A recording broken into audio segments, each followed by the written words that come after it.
Hi, I'm going to talk about how you do your work in this EDA course. And notice that I've set up a new folder on my desktop called EDA, and that's where I'm going to do all my work for this course. I'm going to open up this folder, and you see that I've already set up a new subfolder called Assignment 1. And I've got a data set here, which I'll be using for my first assignment.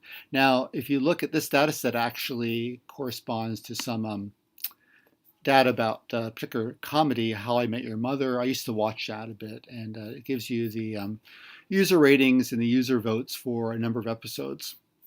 Okay, so what I'll do is I'll get into R, and I want to do a work in that folder. So I'm going to set up a new project, and the project I'm going to identify by that directory.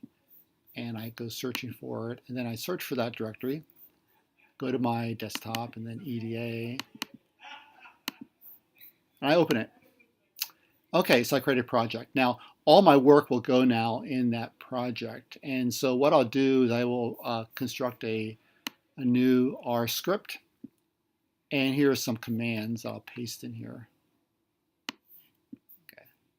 So the first line is I'll read in the data set. Notice if I look at my files, notice that currently that data set is sitting in that folder.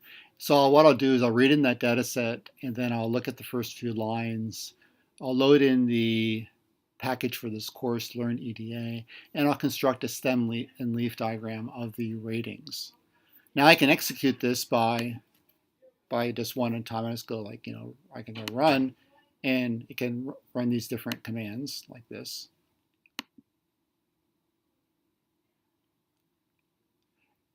And then finally, there's my stem and leaf diagram.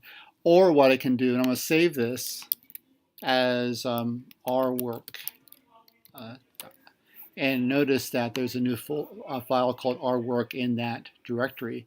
And last thing I'll illustrate is when you have an R script like this, you can compile a report which will contain all the work.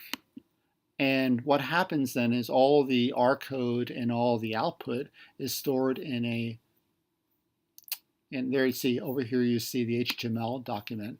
And so if you look back at your folder, you'll see there's a HTML file called R work, and that contains some work for this project.